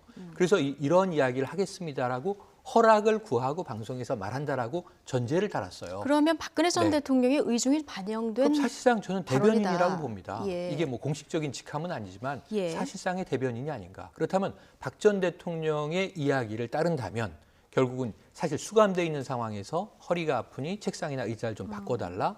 근데 권한대행 시절에 반입이 안 됐고. 근데 뭐 황교안 전 총리는 구체적인 건 보고를 안 받았다 몰랐다. 뭐 이렇게 얘기를 하고 그러면은 있는데요. 문재인 대통령은 구체적인 보고를 받았을까요? 교정 당국에서 알아서 판단했겠죠. 네. 그런데 이게 뭐 그러면 교도소장이 자유로 판단했을까요? 이 엄중한 사안을 또 상부에 물어봤겠죠. 예. 그럼 제가 보기엔 그때의 분위기와 지금 분위기가 왜 달라졌느냐? 이거는 황교안 당시 권한대행이 답변하셔야 되는 거예요. 몰랐다라고 피할 문제가 아니라는 겁니다. 예. 이게 하나의 사례이지 여러 가지가 있을 거예요. 이런 얘기도 나와요. 언제 구속됐느냐? 문재인 정부로 집권이 정권 교체가 되고 구속된 게 아니고 권한대행 체제에서 구속됐잖아요. 3월 달에. 네. 그러니까 이런 것들을 따져봤을 때 사실은 이게 개인적인 박근혜라고 하는 한 인간적인 소회를 유영하 법률 대리를 통해서 방송에서 이야기를 했다고 보더라도 황 전 총리에 대해서는 상당히 박 전 대통령은 개인적으로라도 불만이 많은 상황이다. 이것을 해석할 수 있는 이야기를 예. 이 방송이라는 매체에서 공개를 해버린 거죠. 그렇다면 국민들에게 묻고 있지 않습니까? 아까 친박인지 아닌지 판단해 보십시오. 그럼 유영하 변호사는 친박이라고 지금 무게를 두는 걸까요? 친박이 아니라고 무게를 두는 걸까요? 그래서 제 개인적인 종합적인 판단은 이 사실상 황 전 총리는 친박 아니다. 이렇게 이야기하는 메시지를 전달하려고 방송에 나왔던 네. 것이라면 이건 굉장히 전당대회에서 작지 않은 변수가 될 수 있지 않을까 이런 생각을 최영일 해봅니다. 평론가 얘기대로라면은 지금 박근혜 전 대통령의 어떤 의중이 전해진 건데 보수 표심은 지금 이런 상황을 어떻게 보고 있을까요? 기사가 나갔을 때의 댓글이라든지 예. 혹은 커뮤니티에서 어떤 이야기들이 나왔는지 많은 기자들도 사실 궁금해했습니다. 어떤 영향이 있을까? 그런데 일단 이제 평론가님 말씀을 하나씩 좀 보자고요. 자, 이것이 진짜로 박근혜 대통령의 의중이 얼마큼 실렸느냐에 대한 어떤 그 상황을 판단을 해보자고요. 첫 번째. 유영하 변호사가 이렇게 얘기를 했습니다. 내가 가서 방송을 하겠다라고 이야기를 했고 허락을 했다는 거예요. 자, 거꾸로 다른 상황은 이렇게 돼야 됩니다. 네. 박근혜 대통령을 면했는데 이렇게 얘기를 해라 라는 지시를 하고 얘기를 들었다라는 것과는 달라요. 자기가 이야기를 하겠다라고 했고 박 대통령이 허락을 했다라는 이야기예요. 자, 그다음 주어를 보자고요. 책상에 대한 주어를 보자고요. 박 대통령이 이렇게 요구해서 요구했다가 아니에요. 박 대통령 주어가 아닙니다. 내가 요청을 했다예요. 본인 유영하 변호사가 본인이 그렇게 요청을 했는데 안 나왔다라는 거예요. 그러니까 주어는 양쪽 다 주어가 유영하 변호사입니다. 예. 지금 이것을 바라보는 측면 중에 하나가 뭐냐면 이것이 과연 박근혜 대통령이 스스로 어떤 메시지를 전달하기 위해서 유영하 변호사를 면하다 해서 이렇게 얘기하라라고 지시했다라는 그런 뉘앙스냐, 아니면 유영하 변호사가 자신이 지금은 이런 이야기를 해야 되겠다라고 생각을 하고 그냥 허락만 받은 뉘앙스냐, 이거에 따라 굉장히 큰 어떤 그 편차가 있다라는 것이거든요. 물론 공방은 벌어집니다. 박근혜 대통령을 옹호하는 또는 굉장히 적극적으로 사면을 원하는 그런 이 층에서는 그것 봐라, 황교안 총리는 탄핵 때 아무것도 안 했다라는 어떤 논리를 하고 있고, 또 이쪽을 바라보는 것은 아니 유영하 변호사의 개인적인 어떤 생각의 가능성이 크다. 그리고 전체적으로 봐라, 박근혜 대통령이 그렇다고 오세훈 후보를 지금 고맙다고 얘기했는가, 아니면 홍준표 전 대표를 또 칭찬을 했는가. 전체적으로는 모든 이 후보들, 그러니까 유력한 세 후보에 대해서 비슷한 어떤 그런 어떻게 보면 이제 유영하 변호사의 개인 의견이 더 많았을 것이다. 이제 이런 얘기를 지금 해주셨는데, 어쨌든 유영하 변호사에 따르면은 지금 박근혜 전 대통령 구치소 안에서 TV도 신문도 다 안 보고 지지자들 편지만 읽고 있다, 이런 얘기를 했거든요.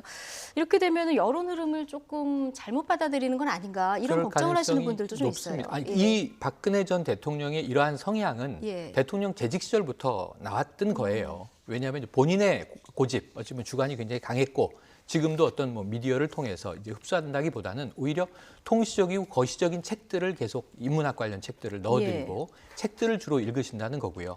TV나 신문은 이제 끊고 있다는 거고, 그럼 세상 돌아가는 걸 모르느냐? 전당대회 소식이라든가 이런 걸 유 변호사도 전하겠지만 지지자 편지를 통해서 보는데 무려 일주일에 한 1000통 가까이가 오는데 다 읽어본다. 물론 그중에 속독하는 것도 있고 정독하는 것도 있겠습니다만, 제가 깜짝 놀란 건 하루에 100여 통의 편지를 읽는다는 얘기가 계산이 되는데 이것만으로도 하루 시간이 부족한 거예요. 그래서 이제 예를 들면 이 교도소 생활이, 구치소 생활이 무료하지 않겠는가, 여러 가지 걱정이 있었지만 편지 읽느라고 시간이 부족할 지경이라는 게 이제 유 변호사 입을 통해서 확인이 된 것이고, 박 전 대통령의 이 어떤 생각은 과거에도 그랬지만 본인의 어떤 주관에 굉장히 강하게 매몰돼 있을 것이다, 이렇게 추정을 해봅니다. 자, 남은 시간 동안 바른미래당 얘기 좀 짧게 해보겠습니다. 오늘 바른미래당 연찬회가 1박 2일로 열립니다. 조금 전에 저희 이제 박주선 의원 전화 연결도 해봤었는데 유승민 의원이 7개월 만에 이제 당 공식 행사에 참석하는 거 아니겠습니까? 어떤 메시지를 내놓을지 이 부분이 굉장히 관심입니다. 네, 지금 정체성 얘기죠. 아이덴티티, 개혁적 보수냐, 개혁적 진보냐, 합리적 보수냐, 합리적 보수 진보냐 이런 그 정체성을 갖고 손학규 대표하고도 계속 이제 언쟁을 하잖아, 그러니까 논쟁을 하지 않았습니까? 오늘 나온다는 것이 봉합이냐 아니면 헤어지는 수순의 첫 번째 단계냐 이것을 해석을 하는데 사실은 후자일 가능성이 굉장히 크다는 거예요. 헤어지는 수순일 가능성이 크다. 예, 이것을 제대로 한번 정체성 얘기를 해보고 하는 과정에서 우리는 도저히 안 맞는다. 화학적으로 이렇게 결론이 도출되면 명분이 있잖아요. 그러니까 아예 지금 계속 잠수하면서 안 만나면서 공식성이 안 나오면서 정체성 얘기를 바깥에서 하는 것보다는 아예 공식적으로 우리가 진짜 정체성이 무엇이냐, 나는 왜 합당을 했느냐라는 의견을 이야기하면서 실질적으로 드러나는 어떤 결론에 따라 난 최선을 다했다라고 보여주는 그런 수순의 가능성이 크다는 게 전개된 해석입니다. 지금 그러니까 새 확장에 대해서 얘기를 하는데 통합과 관련해서는 당내 의견이 굉장히 많이 갈리고 있어서요. 지금 민주평화당과의 통합을 바라는 의원들도 있고 한국당 쪽으로 한국당이 좀 변하면 통합해야 되겠다으면 좋겠다는 의원들도 있는 이런 상황이잖아요. 이 얘기를 듣다 보니까 오늘 끝장 토론을 해도 결론이 날까 이런 생각은 들어요. 결론을 내드리고 싶습니다. 제가 어떻게 자꾸 사회자로 가고 싶네요. 오늘은 왜 그러냐면 이건 이제 개인 소견이 아니라 국민 상식으로 말씀을 드려볼게요. 이 두 당이 이 융합할 수 있는지에 대해서 모릅니까? 이 긴 시간 실험을 해보고 모릅니까? 어쨌든, 예를 들면 한 가지 통일이 안 됩니다. 아까 아이덴티티다. 이 아이덴티티가 참 추상적이고 뭐한 얘기인데요. 하나예요. 그럼 지금 이 바른미래당이 중도입니까? 보수입니까? 개혁적이라는 수식어도 떼고요. 보수입니까? 중도입니까? 바른정당에서는 우린 이념정당 아니다 이렇게 얘기해요. 네, 그럼 뭐냐 이거죠. 그러니까 뭐가 아니다, 뭐가 아니다, 뭐가 아니다 할 수 있는데 뭐냐라는 걸 얘기할 수 있어야 나는 누구다라고 얘기할 수 있는 거죠. 그게 없어요. 지금 제가 보기엔 집을 확장해야 되는데 이미 한 지붕 밑에 두 가족이 살고 있어요. 그냥 이제 같은 공간을 공유하고 있다고 우리는 한 가족입니다라고 얘기하지만 섞이지도 않아요. 그러니까 지금 일로 돌아갈까 절로 돌아갈까 어디로 돌아가느냐 원래 왔던 대로 돌아가고 싶은 거 아닙니까? 국민의당을 반토막 내면서 바른정당과 합쳐서 바른미래당을 만든 안철수 전 대표는 지금 안 계신 것이고 그러니까 다른 대표가 지금 와 계신 것인데 각각의 소신들은 있어요. 훌륭한 정치인들인데 팀으로 활동을 지금 못하고 있는 겁니다. 그러니까 시너지가 나지 않죠. 정당은 조직인데 조직이 시너지가 나지 않으면 그냥 일단 간판만 달아놓고 각각 활동을 하고 있는 상황이잖아요. 이걸 오늘 종식시켜야 되는데 그렇다면 저는 제일 좋은 것은 소송에 가지 않고 합의 이혼해서 서로 행복해지는 길을 찾는 것이 좋다라고 봅니다. 왜냐하면 이 상태로 계속 가면 죽도 아니고 밥도 아닌 것이거든요. 뭔가 아이덴티티를 확정해야 되는데 내가 이 길을 고집하려니 이 친구가 발목을 잡고 저쪽으로 가려니 저 친구가 발목을 잡으면 그럼 답을 내드리면 뭔가 좀 해처모여를 하는 것이 맞겠다 이런 한 가지 전제를 달죠. 지금 융합할 수 없다면 헤어지세요. 이렇게 말씀드리고 싶습니다. 어쨌든 오늘 1박 2일 연찬회 뒤에 결과가 어떻게 나올지 궁금한데 지금 속보가 한 가지 들어왔거든요. 지금 한국당 전당대회 날짜를 연기하느냐 마느냐 이 부분이 굉장히 관심이었었는데 배수의 진이 나왔네요. 그러니까요. 지금 황교안 전 총리를 제외하고 나머지 당권 주자, 전당대회 주자들 전당대회 연기를 안 하면 전면 보이콧하겠다 이런 입장까지 지금 나온 상황이에요. 네, 일단 지금 앞서가는 후보의 경우는 빨리 치를수록 좋다라고 생각을 할 테고 저 뒤에 쫓아가는 후보들의 경우는 시간을 좀 벌고 싶을 테죠. 그러니까 그것이 좀 드러난 상황인데 사실 선수들이 이렇게 그러니까 링 위에 올라가는 선수들이 목소리를 합쳐버리면 지도부에서 따라갈 수밖에 없어요. 지도부에 어떤 규약이 있는 것도 아니고 그렇기 때문에 아마 영향이 충분히 있을 수밖에 없을 거라고 생각합니다. 뭐 당 중앙 선관위 결정이 오늘 예정이 되어 있기 때문에 앞두고 좀 압박 발언이 아닌가 이런 생각도 들고요. 어떻게 결론이 내려질지 좀 지켜보도록 하죠. 최영일, 이종근 두 분 시사평론가와 함께했습니다. 고맙습니다. 고맙습니다.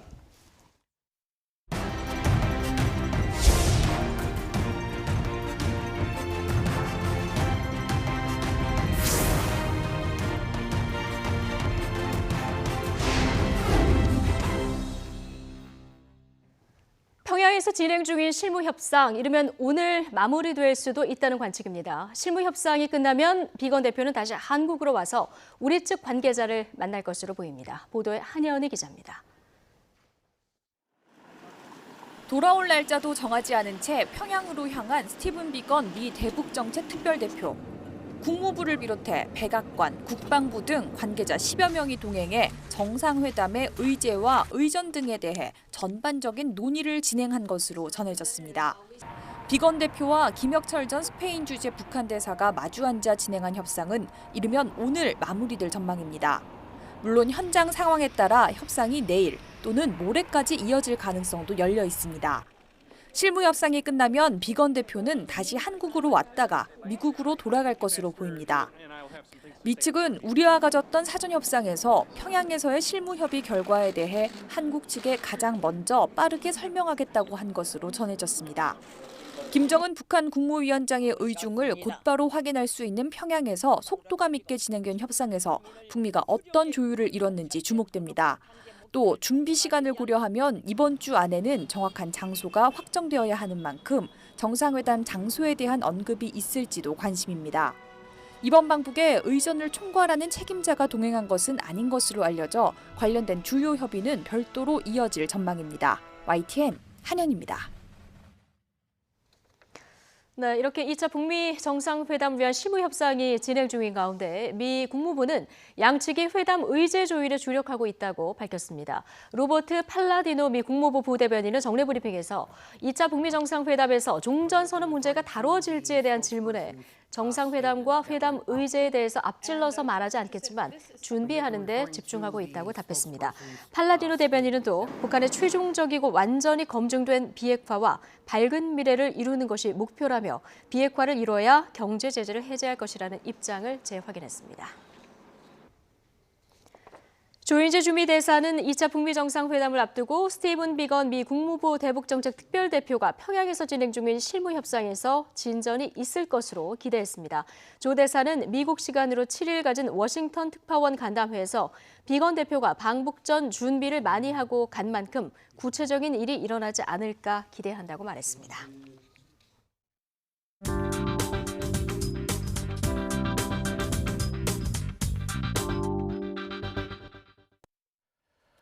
각종 엽기 행각으로 무리를 빚었던 양진호 회장, 현재 구속 기소된 상태죠. 그런데 그의 이름이 다시 오르내리고 있습니다. 추가 혐의가 드러났기 때문인데요. 이번에는 살인 청부 시도 의혹입니다. 경기 남부지방경찰청은 양 회장이 지난 2015년 9월부터 다음해 1월쯤 평소 알고 지내던 스님 A씨에게 현금 3천만 원을 건네면서 아내 형부를 살인 청부했다는 진술과 휴대전화 대화 내용을 확보했습니다. A씨는요 다시 B씨에게 2천만 원을 주면서 살인을 청부했고요. B씨는 다시 C씨에게 같은 내용을 주문했지만 범행은 이루어지지 않았습니다. 그렇다면 왜 처의 형부였을까요? 그 당시 이혼 소송 중이었는데 아내 형부가 변호사 등을 이제 소개해주고 이러니까 양 회장 입장에서 굉장히 화가 났던 것 같아요. 그래서 이제 근데 사실 우리처럼 일반적인 사람들이 생각하기에 그런 걸로 살인까지 청구하는 이거는 헐리우드 영화에서도 요즘 이런 시나리오 안 쓰죠. 너무 비하기 심해서. 네, 그런데 영화 같은 일이 벌어진 것으로 보입니다. 경찰 조사에서 드러난 증거들이 이를 뒷받침하고 있는데요. 살인을 청구받았다는 승려 A씨의 휴대전화에서 양진호 회장이 보낸 문자 메시지에 담긴 형부의 주소와 또 사진 등이 확인된 것입니다. 그런데 더 충격적인 사실은 범행을 매우 구체적으로 지시했다는 점입니다. 양 회장은 그 형부의 옆구리와 허벅지를 흉기로 찔러달라 이런 구체적인 요청을 했다고 경찰은 밝히고 있습니다. 처음 교사받은 A씨가 이 정도의 언급을 한 것은 정말로 그거를 전에 들었을 가능성이 높거든요. 그러니까 예를 들면은 본인이 의사도 아닌데 옆구리와 대동맥을 찔러라라는 지시를 받았다라고 그 경찰 조사에서 진술한 것은 본인이 들었기 때문이라고 그 추단하기가 수사기관이 쉬운 상황이고요. 그리고 아까 말한 대로 옆구리나 허벅지 대동맥을 찔리면 사실상 과다출혈로 사망할 가능성이 높기 때문에. 이 때문에 경찰은 양 회장에게 살인 예비와 음모죄에 대한 협의도 추가를 해서 입건했습니다. 양 회장에 대한 경찰 수사가 진행될수록 엽기적인 추가 혐의가 꾸준히 늘어가고 있습니다. 몇 주 전이었죠. 여직원의 추가 폭로도 있었습니다. 다시 들어보시죠. 2008년도에 있었던 그 사건인데 자기 그 데리고 있는 여자 직원을 나오라 그래가지고요. 그 여자 직원이 가지고 있는 화장품을 가지고 여자 직원의 피부에다가 자기 이름 양진호 해가지고 이렇게 썼다는 거예요. 영어로 이렇게 영어로 이렇게 쓴 거예요. 그래서 이제 이 여자 직원의 그 진술에 의하면 사진을 찍으러 나와라고 하면은 그것에 대해서 거부를 할 수가 없었다라고 하는 거죠. 그러니까 그것도 평일도 아니고 주말에도 나와라 이렇게 하는데 만약에 그것을 거부를 하게 된다면 그것은 바로 퇴직을 갖다가 퇴사를 의미한다라고 해가지고 거부할 수 없었다라고 하는데요. 일단 이 살인 청부 혐의에 대해서 최초 3천만 원을 받았던 승려 A씨는 자백을 한 상태입니다. 하지만 양 회장은 준도는 기부금이었을 뿐이라면서 부인하면서 변호사 선임을 핑계로 조사 자체를 거부하고 있는 것으로 알려지고 있어서 혐의 입증에도 어려움이 예상되고 있습니다.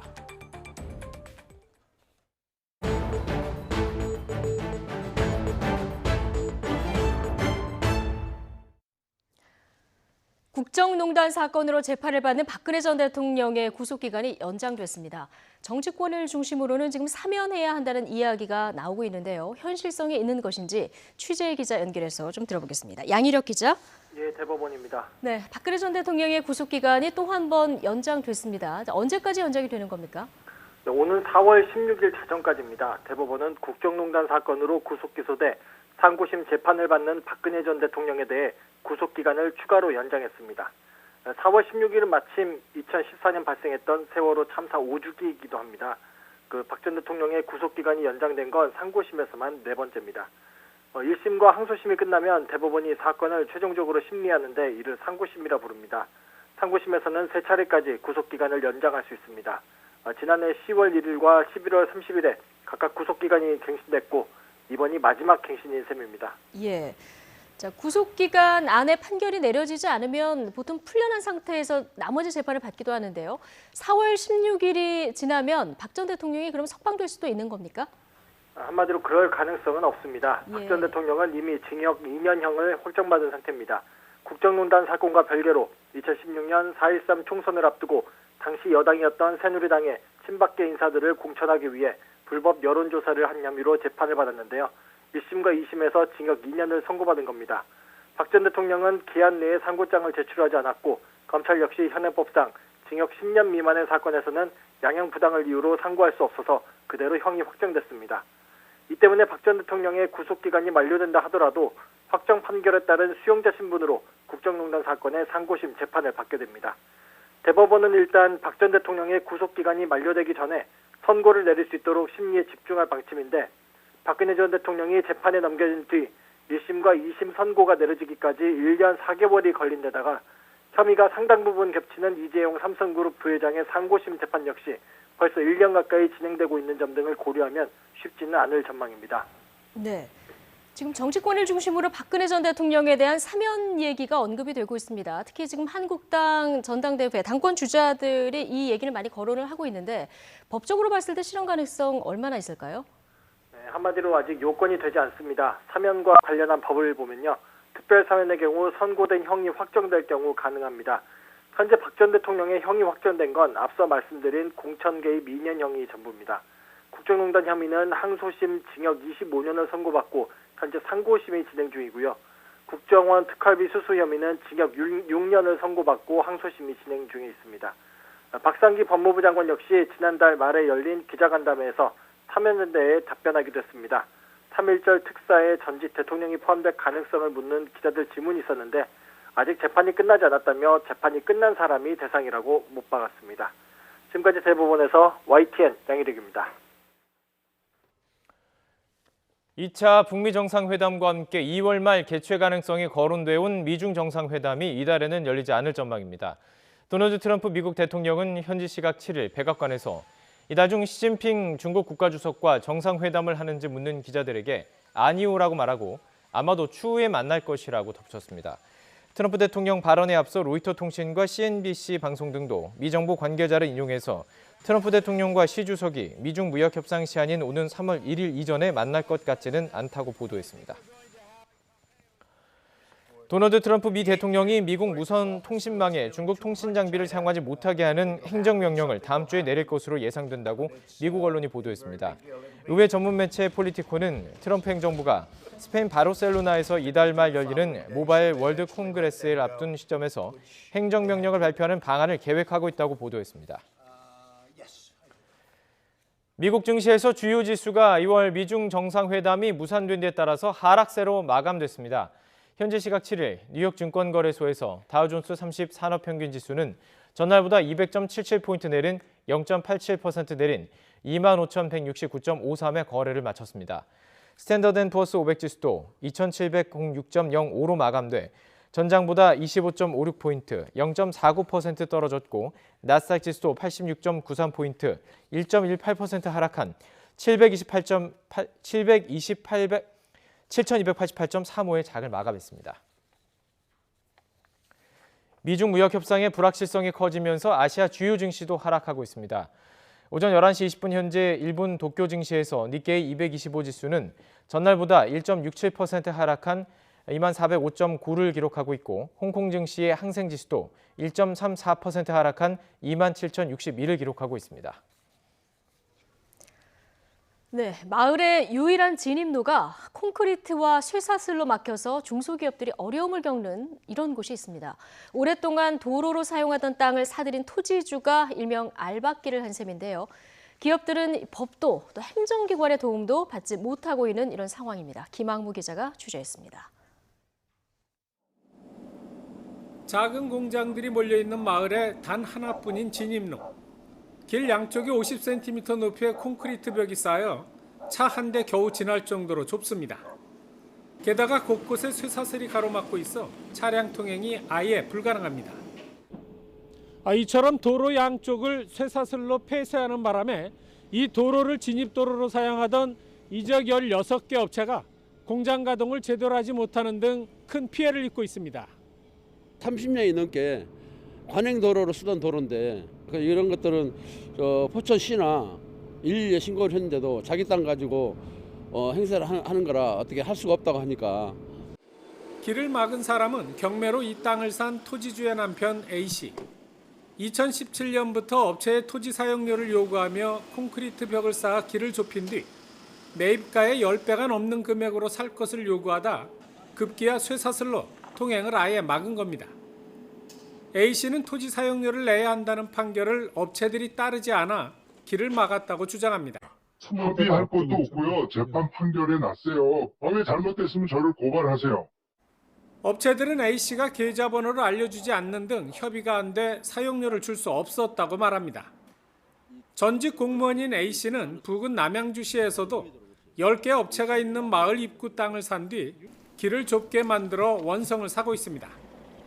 하지만 행정기관은 할 수 있는 게 없다는 말뿐입니다. 행정적으로 관여할 수 있는 그런 조치할 수 있는 것은 사실상 없고 요구하는 격차가 너무 차이가 많아서 사실상 어렵고 있습니다. 그래서 전직 공무원의 알박기 행태에다 행정기관의 속수무책으로 중소기업들의 어려움만 커지고 있습니다. YTN 김학무입니다. 아파트값 하락세가 지속하는 가운데 설 연휴 영향으로 낙폭은 다소 줄어든 것으로 나타났습니다. 한국감정원은 이번 주 서울 아파트값이 지난주보다 0.08% 내리며 지난해 11월 둘째 주 이후 13주 연속 하락했다고 밝혔습니다. 다만 지난주 0.14% 떨어지면서 5년 5개월여 만에 최대 낙폭을 기록한 것보다 하락폭은 다소 감소했습니다. 르노 삼성차 노동조합이 최장 파업을 이어가고 있는 가운데 프랑스 르노그룹이 사실상 경고장을 보냈습니다. 로스 모저스 르노그룹 제조 총괄 부회장은 지난 1일 르노 삼성차 부산 공장 현장 근로자에게 파업 자제를 요청하는 영상 메시지를 보냈습니다. 영상에서 로스 모저스 부회장은 노조가 임금 협상을 하는 건 좋지만 파업이 장기화하면 후속 물량을 배정하기 어려울 수 있다고 말했습니다. 문재인 대통령은 28 독립선언 100주년인 오늘 3.1 독립운동과 임시정부 수립으로 이어지는 독립운동의 역사를 기리는 하루가 됐으면 한다고 강조했습니다. 문 대통령은 자신의 SNS에 올린 글에서 100년 전 도쿄에서 조선 유학생들이 낭독한 조선 청년 독립선언서가 우리 독립운동의 화투불을 밝히는 불쏘시개가 됐다고 밝혔습니다. 문 대통령은 28 독립선언서는 학생들이 작성하고 3.1 독립운동에 직접적인 영향을 주었다는 데 큰 의미가 있다며 자신도 독립선언 실행위원 11분의 이름을 하나하나 기억하겠다고 덧붙였습니다.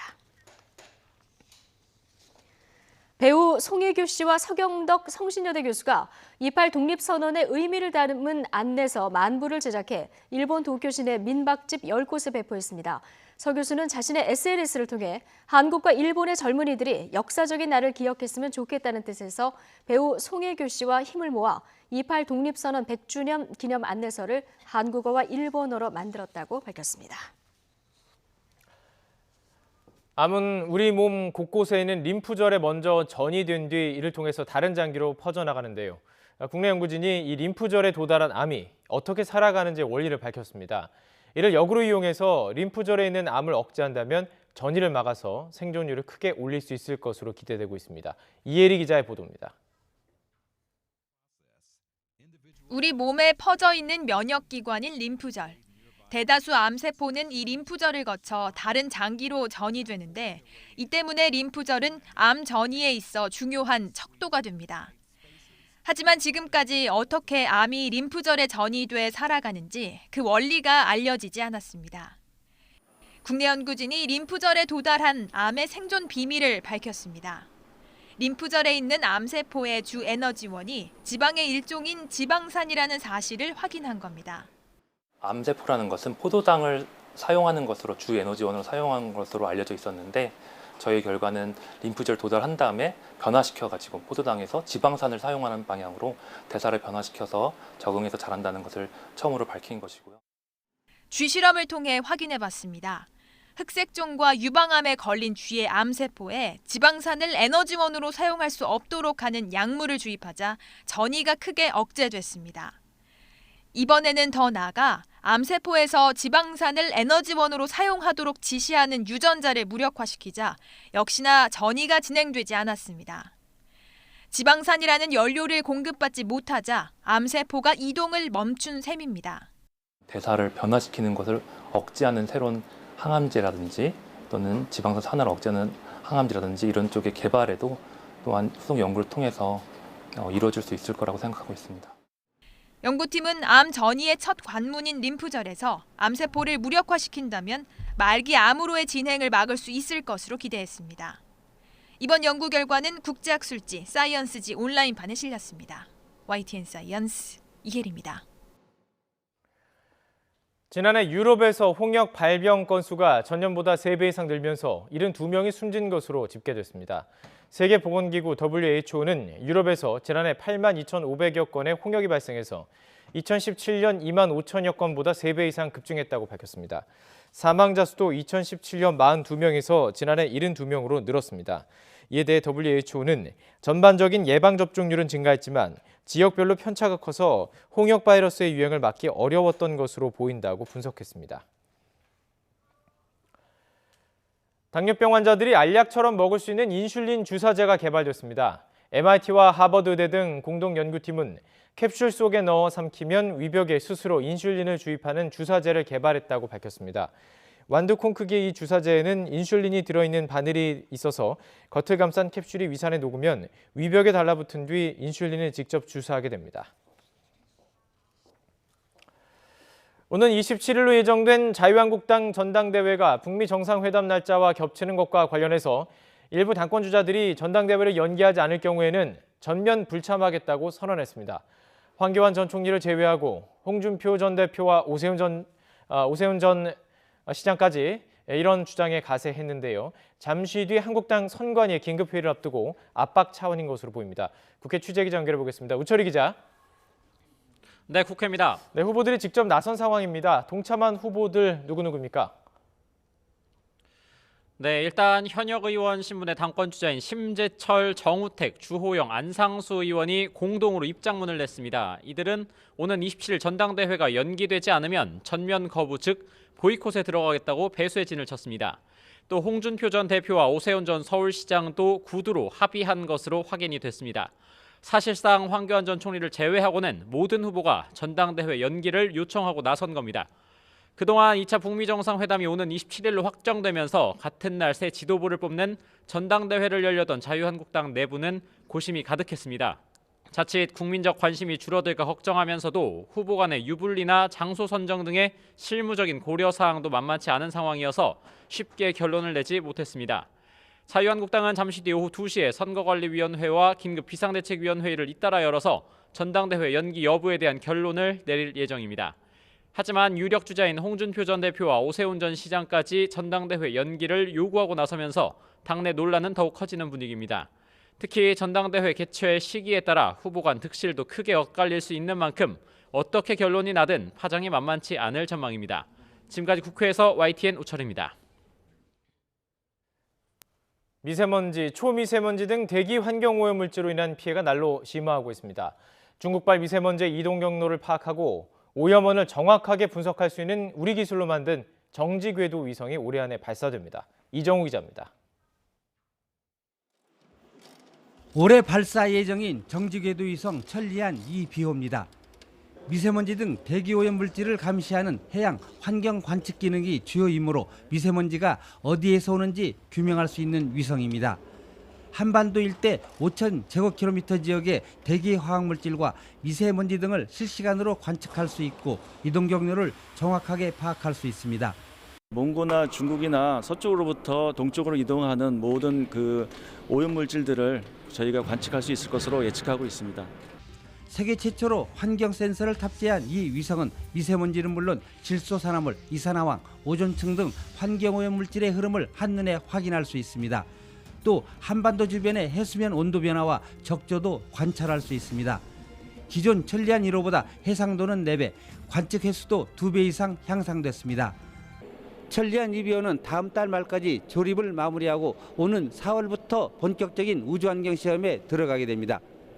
올해 지금 조립 시험을 다 완료를 하고 7월 달쯤이면 발사체 업체하고 발사 일정을 협의해서 결정할 예정입니다. 천리안 2비호는 올해 안에 발사돼 36,000km 우주 상공에서 하루 8차례씩 한반도 주변을 돌며 적조 등 국가 재난 감시 활동과 대기환경 오염원 추적에 나서게 됩니다. YTN 이정호입니다.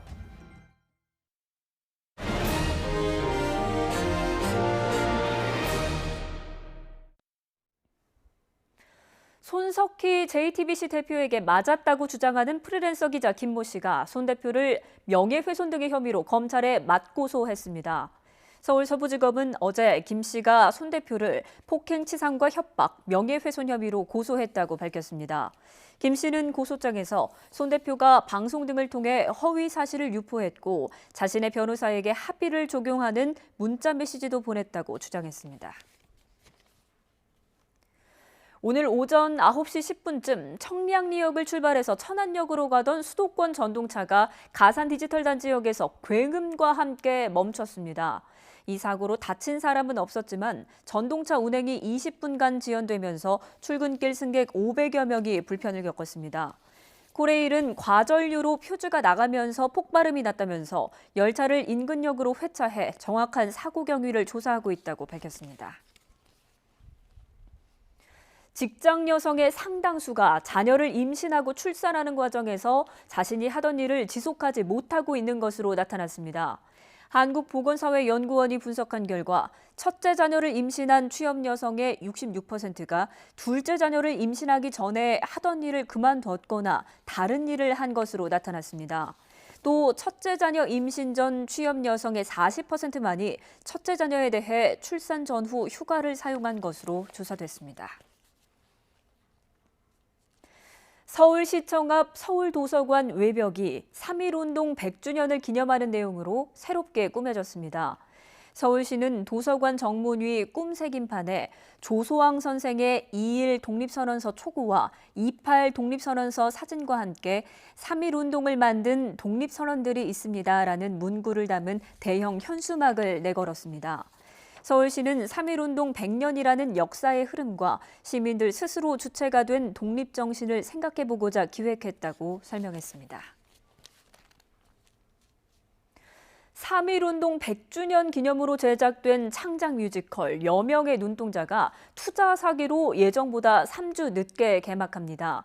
여명의 눈동자 제작사 수키컴퍼니 변수키 대표는 공연계에 비일비재한 투자 사기로 큰 피해를 입었다면서 개막일이 3월 1일로 연기됐다고 밝혔습니다. 또 공연을 올릴 수 없는 상황에서 어떻게든 관객에게 선보이고 싶은 마음으로 스태프와 배우들이 똘똘 뭉쳤다고 설명했습니다. 올해 첫 1000만 영화에 등극한 코미디 영화 극한 직업이 1000만 관객을 돌파한 지 이틀 만에 1100만을 돌파하며 흥행 독주를 이어가고 있습니다. 배급사 CJ 엔터테인먼트 측은 영화진흥위원회 통합전산망 배급사 집계 기준으로 이 영화가 오늘 오전 8시 기준으로 누적 관객 1106만 1000명을 기록했다고 밝혔습니다.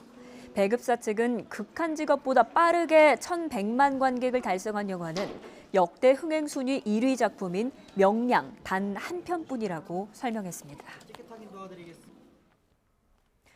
레저 인구가 늘면서 캠핑카와 카라반을 이용해서 여행 다니는 분들 많으시죠.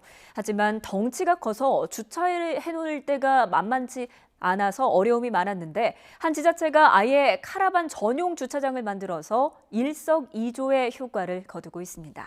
이기정 기자의 보도입니다. 레저 문화 확산으로 국내 캠핑 인구가 급증하고 있습니다. 통계청에 따르면 2010년만 해도 60만 명에 그쳤던 캠핑 인구는 이제 600만 명에 달할 것으로 추산됩니다. 야외 숙박이 자유로운 캠핑카와 카라반의 등록 대수도 10년 전보다 40배 이상 크게 늘고 있습니다. 자동차 내부에 생활시설을 설치한 캠핑카, 차량 뒤에 연결해 견인하는 카라반, 모두 부피가 만만치 않습니다. 회전 반경이 커서 주차할 곳이 마땅치 않고 공영 주차장도 받아주지 않습니다. 그러다 보니 어쩔 수 없이 후미진 곳에 불법 주차를 하게 됩니다. 인천 남동구가 지자체 최초로 공영 주차장을 카라반 전용 주차장으로 넓게 개조했습니다. 주말마다 가족과 함께 야외로 나가는 캠핑족들은 시내에 안전한 주차장이 조성된 것을 반깁니다. 매번 불법 주차 또는 아파트에 갖고 들어가는데 아파트에 갖고 들어가도 동네 주민들의 민원들로 인해 불편함을 많이 발생되고 있는데요. 이런 전용 주차장이 생겨서 카라반 주차하는데 스트레스 없이 주차할 수 있게 되어 너무 좋습니다. 상당히 깨끗하고 주변 정리도 잘 되어 있고 그래서 지금 계약하려고 왔습니다. 이용객이 없어서 연간 수익이 수십만 원에 불과했던 2급지 주차장. 이제는 캠핑카와 카라반 예약이 밀려들어 연수익 5,500만 원을 기대하는 일석이조의 효과가 생긴 겁니다. 최근 레저 인구가 급증하면서 카라반 수요가 급증하고 있습니다. 이에 우리 남동구는 전용 카라반 주차장을 설치함으로써 남동구가 관광 메카가 되리라 확신합니다. 남동구는 활용도가 낮은 공영 주차장을 파악해 레저 인구 수요에 맞도록 카라반 전용 주차장을 늘려나간다는 계획입니다. YTN 이기정입니다. 영국의 올해 경제 성장률이 금융위기 이래 최저치를 기록할 것으로 보입니다. 영국이 다음 달 말 유럽연합 EU를 탈퇴하는 브렉시트가 무질서하게 이뤄질 가능성 때문입니다. 황보선 기자가 보도합니다. 영국 중앙은행인 영란은행의 마크 카니 총재가 어두운 표정으로 기자회견장에 나타납니다. 발표 내용은 실제로 심각합니다. 영국의 경제 성장률이 11년 만에 최악으로 추락한다는 건데 다음 달 말로 다가온 브렉시트의 불투명성 때문이라고 운을 뗍니다. And the fog of Brexit is causing short-term volatility in the economic data, and more fundamentally, it's creating a series of tensions in the economy. Tensions for business. 영란은행이 전망한 영국의 올해 국내 총생산 GDP 증가율은 1.2%. 지난해 11월 당시 전망치인 1.7%보다 0.5%포인트 내린 것으로 글로벌 금융위기가 발생한 2008년의 1.4% 이후 가장 낮은 수준입니다. 영국 경제는 지난 2016년 국민투표에서 EU를 탈퇴하는 브렉시트를 결정한 이후 기업은 투자를 꺼리고 소비자들도 지갑을 닫으면서 부진을 이어왔습니다. 더욱이 영국이 EU와 아무런 협정을 맺지 못하고 탈퇴하는 이른바 노딜 브렉시트가 현실화하면 1970년대 오일 쇼크와 유사한 충격이 영국 경제에 가해질 수 있다는 경고까지 나온 마당입니다. 유럽 주요국 증시는 영국 성장률 전망치가 큰 폭으로 하향 조정됐다는 소식에 일제히 하락했습니다.